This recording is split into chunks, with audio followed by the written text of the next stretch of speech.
Welcome to Threshold, a place where we explore the sacred in the ordinary and the beauty in the in-between.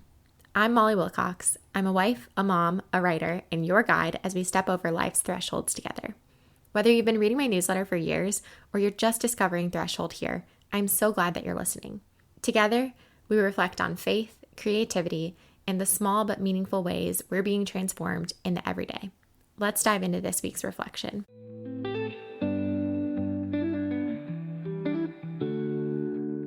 I've been a dreamer all my life. I live in my imagination. When my dreams feel full of possibility and hope, there is nothing I would rather do than imagine. As most dreamers do, I married a planner. I like that my husband makes plans. We both like to think about the future, just in different ways. He can tell you what year he thinks we will purchase our next home, why we will move, our projected income for that year, how much moving will cost, even factoring in inflation. He's a financial advisor, so thinking ahead is what he does, preparing people for the future with strategy and precision. Over the years, his approach has influenced me. I've learned how to take my dreams and break them down into steps, transforming ideas into tangible goals. It made me feel like I had some control over my life and how it would unfold. My dreams were carefully broken down into manageable steps that I could check off like a to-do list. But what happens when life doesn't follow the plan?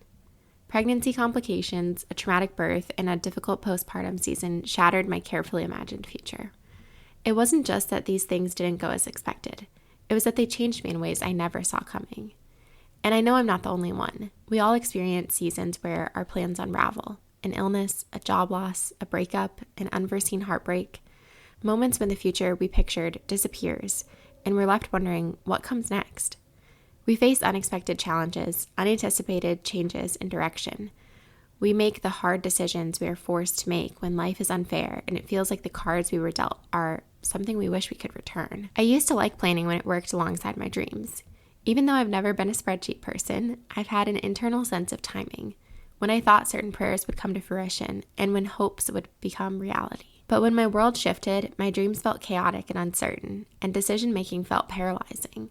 I wanted clarity. I want to know what's next. I want to hear from God and take the next clear step. But what do you do if there isn't one? My mindset has slowly shifted as I've come to realize there isn't always a right or wrong answer. There isn't always a clear direction. The vision for my life isn't a 5-year plan. It's about moving toward hope. Not a vague, wishful optimism. Not a reckless, do what feels good kind of faith. But a simple daily posture of asking, where do I sense God right now? And then going there. This has happened in small ways for me. Sometimes it's calling to check in on a friend or deciding to take a long walk outside. Sometimes it's baking something for fun to drop by a neighbor's house. In my creative life, I didn't make a big plan or have a big vision for transitioning this newsletter to an additional podcast format. I just knew I enjoyed podcasting, that people resonated with Holy Labor, and that it felt hopeful to me. So I followed that sense of joy, and God met me there. I still wrestle with uncertainty. Sometimes I feel guilty for not having a clear vision. My mind echoes the verse, without vision the people perish, and I wonder if I'm missing something. But another part of me thinks vision doesn't have to be a perfectly clear step-by-step plan. What if vision is simply becoming a more generous, more caring, more hopeful, and kind version of myself? What if the vision is less about what I accomplish and more about who I become? I'm starting to think we don't need to have everything figured out to move into a meaningful, fulfilling life. Actually, when I reflect on my life, some of God's greatest gifts to me have been a big surprise. They were unexpected and unplanned, and yet they were exactly what I needed. While I don't have a polished plan or goal for what's next, I do know this.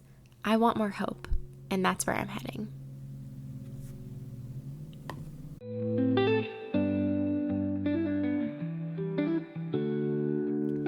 Thanks for spending time with me today on Threshold. If this episode resonated with you, I'd love for you to share it with a friend, subscribe, or leave a review. It all helps so much. And if you're not already part of the community, you can join the conversation by subscribing to my weekly newsletter on Substack, Threshold by mollywilcox.substack.com. Until next time, let's keep finding beauty in the in-between.